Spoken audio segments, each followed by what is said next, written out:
السلام عليكم ورحمة الله وبركاته. أهلا وسهلا أعضائنا وأعضاء قناتنا جميلة أبطال وبطولات. بكل الحزن والأسى أقدم كل التعازي لإخواتنا الفلسطينيين بعد ضرب المدرسة والمستشفى وضرب المدنيين عموما من حركة خسيسة من شعب جبان. طبعا هم عملوها قبل كده معانا في حرب الاستنزاف، لو نفتكر في حرب الاستنزاف في قبل 73 لما ضربوا مدرسة بحر البقر. ربنا يرحم شهدائنا جميعا وأمواتنا جميعا. في امبارح نزل فيديو لمحمد صلاح حقق آلاف اللايكات والمتابعات، كان بيتكلم فيه عن القضية الفلسطينية وإن إزاي كان صعب إن يدي تصاريح في الوقت ده. سامحوني، أنا ليا رأي في الموضوع دوت، يعني تأتي متأخرا أفضل من لا تأتي أبدا. بس برضه في مثل فلاحي كده، وعندنا مثل بلدي بيقول لك جاي بعد خراب ملطة. يعني تصريحاتك يا محمد يا صلاح تيجي بعد استشهاد ناس كتير وموت ناس كتير أبرياء ملهمش ذنب، لا واقفين على جبهة ولا واقفين على خط النار، ناس في بيوتهم ومستشفياتهم. يعني محمد صلاح عمل خطوته دي متأخرة جدا. طبعا مالناش دعوة كان بيتبرع أو قال إيه أو تبرع بإيه، دي مش تبعنا. ويشكر إن هو تبرع بفلوسه ومن ماله، بس يعني كان لازم ياخد خطوة إيجابية أكتر. يعني احنا هنشوف مزراوي في الدوري الألماني مهدد.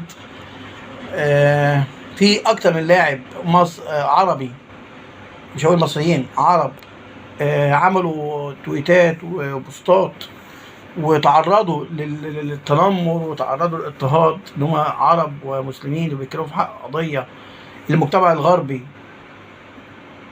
واقف ضدها.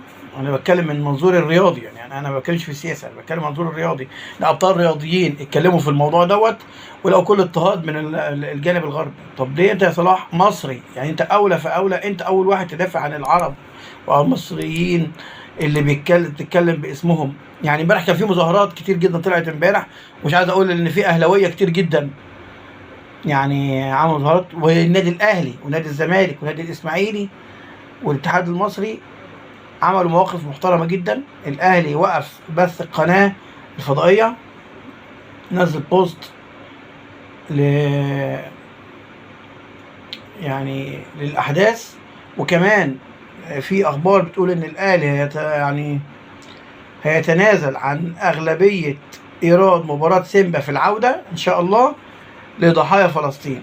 ونادي الزمالك عمل بوست وندد بالأمر، ونادي الاسماعيلي والاتحاد المصري هيقف دي احداد على في كل المسابقات، على كل المباريات، دي احداد على ارواح الشهداء الفلسطينيين. بخلاف طبعا الدوري الاتحاد الجزائري وقف النشاط لاجل غير مسمى، وكمان تعهد انه يستقبل مباراه منتخب فلسطين. نكمل كلامنا يا شباب، عشان انا اسف ان انا توقفت لحظه.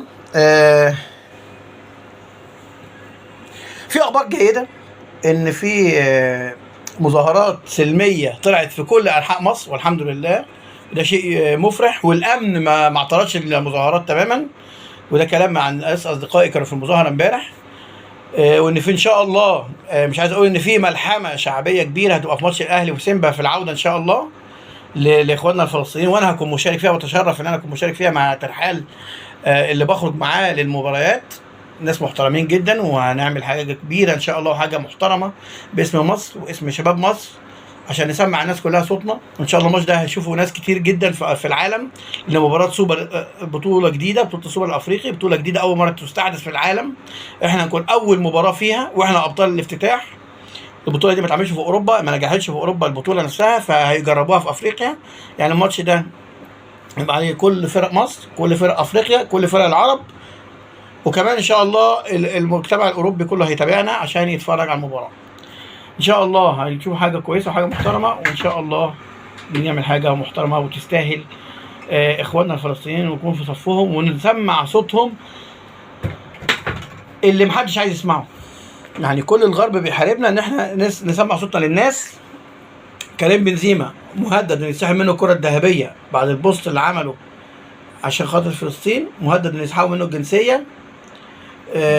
في ناس لعيبه عرب، اكتر من لاعب مهددين ان هم يتفسخ عقودهم ويعني ويطردوا من نواديهم، ومع ذلك فضلوا مصممين على موقفهم. عشان كده انا بتكلم ان محمد صلاح اسم كبير في العالم واسم كبير في الدوري الانجليزي، فكلمته مسموعه وبوستاته الناس كلها بتشوفها، وبدليل ان هو لما عمل بوست جاب الاف المشاهدات في وقت قياسي، نص ساعه جاب حاجه و30 الف مشاهده او حاجه كده. فاحنا كل اللي نقدر نقوله ان ربنا ينصرنا وربنا يوفقنا. وانا اسف ان البوست بتاعي او يعني اللي نزلته امبارح كان حزين شويه، لكن ده اقل حاجه. يعني انا ما قدرتش حتى اعمل بوست امبارح من كتر المشاهدات اللي انا شفتها والفيديوهات اللي انا اتفرجت عليها، مش قادر اعمل فيديوهات امبارح. اعذروني ان انا اتاخرت في عمايل الفيديو امبارح، لكن انا بعمل فيديو النهارده الصبح اهوت عشان اقول لكم ان شاء الله خير، وان شاء الله احنا دايما في ازدهار، وان شاء الله قضيتنا الفلسطينيه ان شاء الله منصوره، ان شاء الله كلنا كعرب في ايدين فلسطين.